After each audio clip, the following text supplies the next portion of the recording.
नमस्कार दोस्तों, जय श्री राम, जय श्री राधे कृष्णा, हर हर महादेव। मैं ज्योतिषाचार्य अनुज जैमिनी आप सभी का स्वागत करता हूं।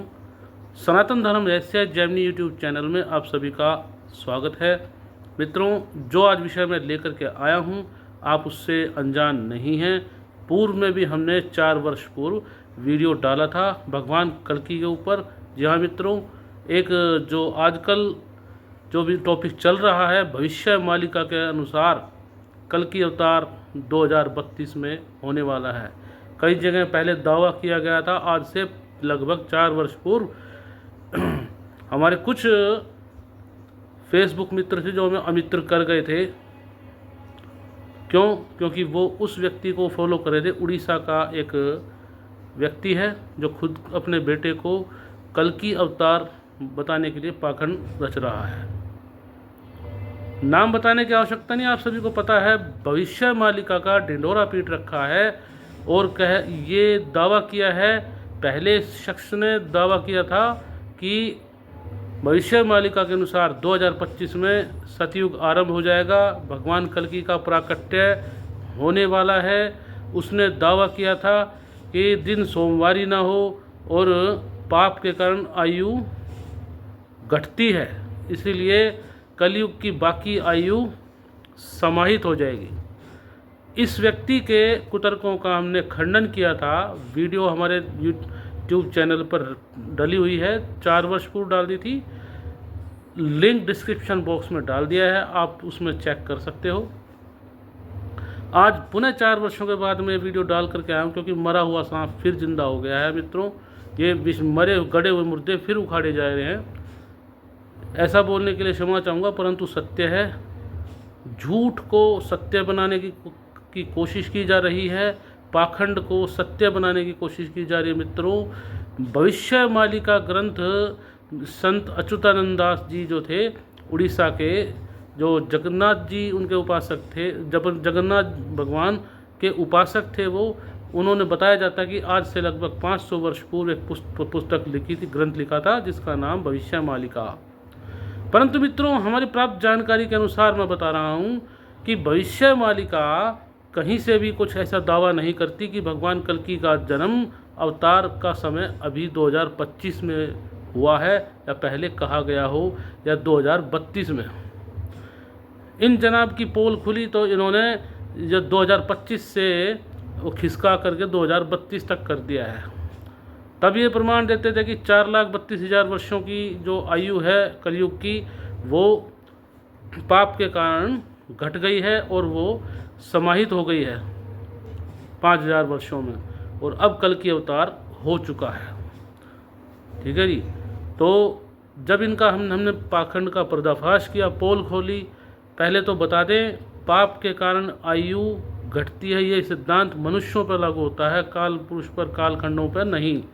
काल पुरुष के 4 अंग हैं, सतयुग, त्रेता, द्वापर और कलयुग। देवताओं पर ये घटित होती नहीं है, ये मनुष्यों पर, जीवों पर घटित होती है। तो इसको तो मूर्खता ही कहा जाएगा। अब ये लोग प्रमाण मांग रहे हैं, दिखाइए भागवत में कहाँ है, कहाँ लिखा है 4,32,000 वर्ष कलयुग की आयु है। सबसे बड़ी मूर्खता ही यही है। ये मेरे पास में भागवत पुराण है। भागवत पुराण में आप सभी के समक्ष मैं दिखा देता हूँ मित्रों, ये देखिए, श्लोक नंबर बता देता हूँ आपको मैं। श्रीमद् भागवत में 12 स्कंद यानी 12वें स्कंद में अध्याय 2 में 33वां और 34वां श्लोक है। पढ़ करके मैं आपको बता देता हूँ मित्रों क्या लिखा है, आप खुद समझ जाओगे।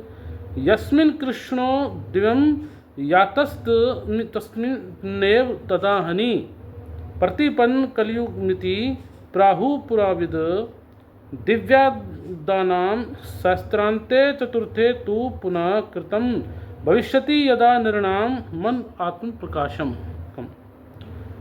कि कलयुग के अंतिम दिनों में फिर से ये यहाँ पर जो आया है कि कृष्ण ने अपने परम धाम का प्रयाण किया, उसी दिन से कलयुग का प्रारंभ हो गया।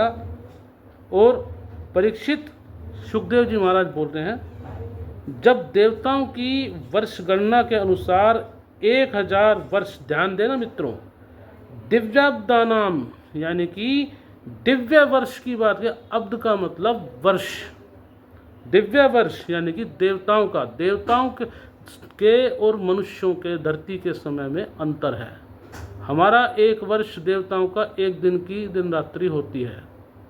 तो यहाँ पर लिखा है, मैं ट्रांसलेशन बता रहा हूँ, जब देवताओं की वर्ष गणना के अनुसार 1000 वर्ष बीत चुके होंगे, तब कलयुग के अंतिम चरणों में, 4 चरण कलयुग में होते हैं, फिर से भगवान कल्कि की कृपा से मनुष्यों के मन में सात्विकता का संचार होगा, सतयुग का प्रारंभ होगा। लोग अपने वास्तविक स्वरूप को जान सकेंगे, तभी से सतयुग आएगा। तो मित्रों, इसके अलावा मैं आपको बता देता हूँ, ये 4,32,000 वर्षों की गणना होती कैसे है, तो बताते हैं। ये कल्कि पुराण हमारे पास है मित्रों, चौखंबा प्रेस में का है ये।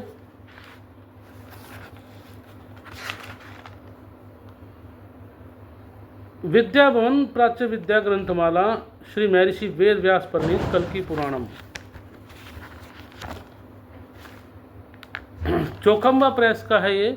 इसमें लिखा हुआ है, जो मैं आपको पढ़ करके बता देता हूँ,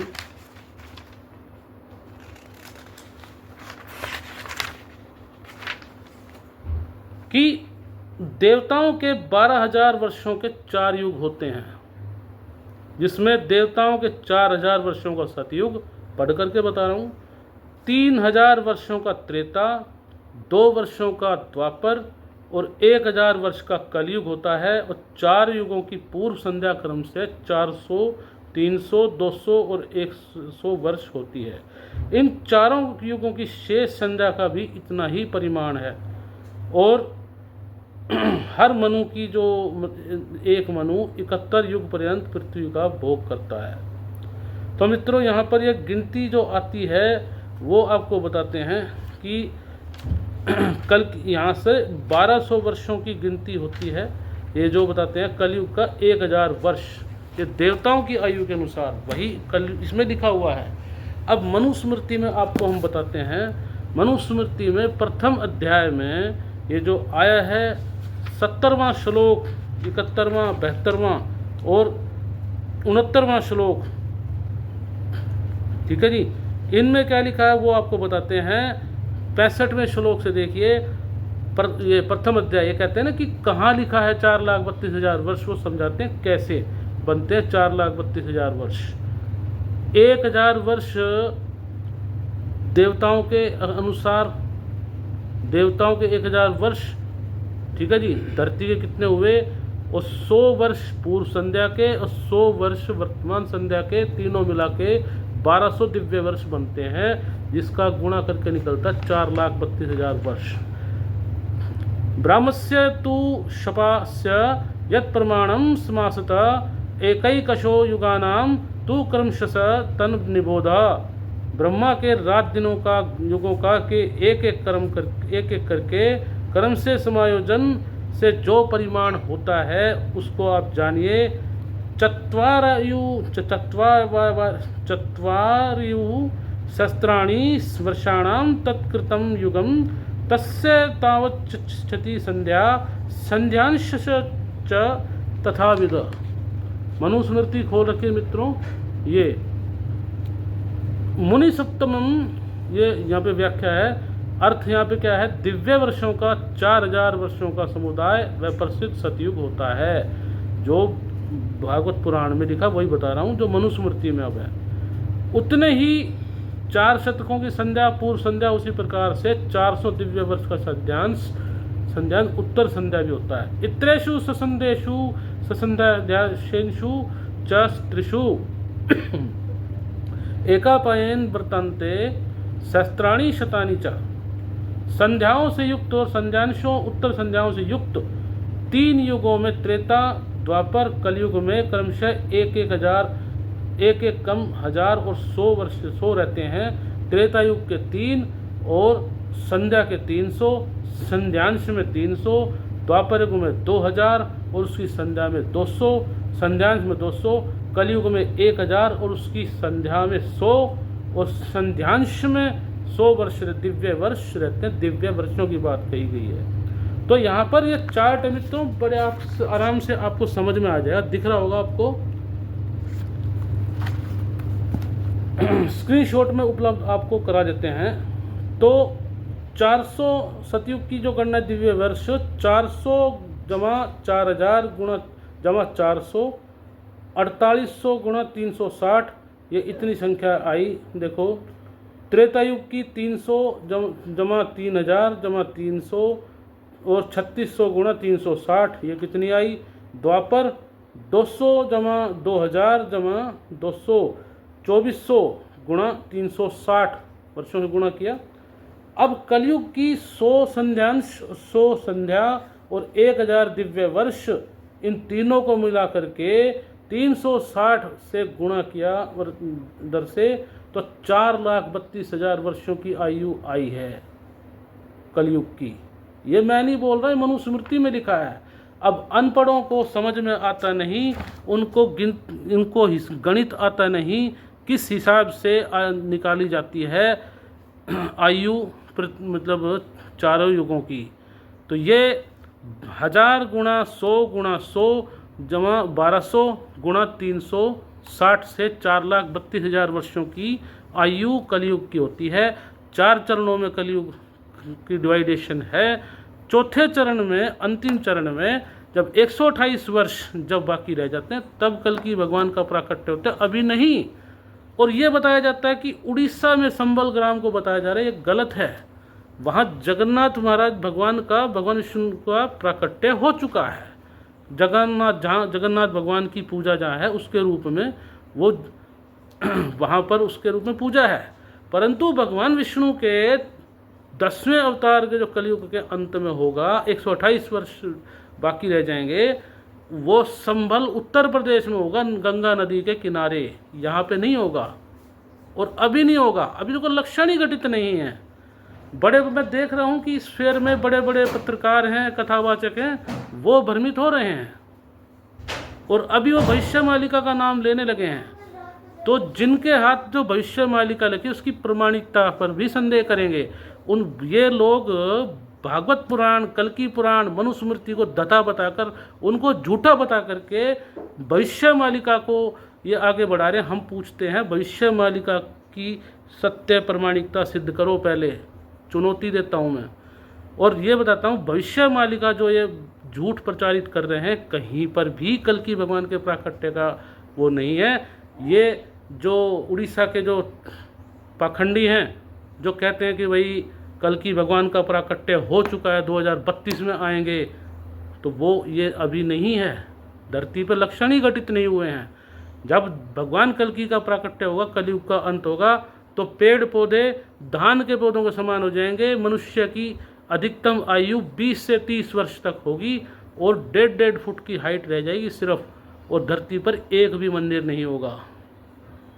एक कथावाचक जो हैं, प्रसिद्ध कथावाचक, नाम नहीं लूँगा, 2 अलग अलग उनके वीडियो में मैंने बातें सुनी। पहले कलयुग के बारे में बताया कि कलयुग का अंत होगा तब धरती पर एक भी मंदिर नहीं होगा और मनुष्य की हाइट इतनी हो जाएगी कि चने के पेड़ के नीचे आराम करेगा। वही कथावाचक अब कह रहे हैं कि भविष्य मालिका के अनुसार 1 करोड़ की जनता रह जाएगी, सिर्फ 6 करोड़ बचेंगे। 2032 में सतयुग का प्रारंभ होने वाला है। मतलब आप भागवत पुराण को नहीं मान रहे, मनुस्मृति को नहीं मान रहे, कल्कि पुराण को नहीं मान रहे, भगवान कृष्ण द्वैपायन वेद व्यास के लिखे हुए पुराणों को नहीं मान रहे आप, और भविष्य मालिका को प्रस्तुत कर रहे हैं।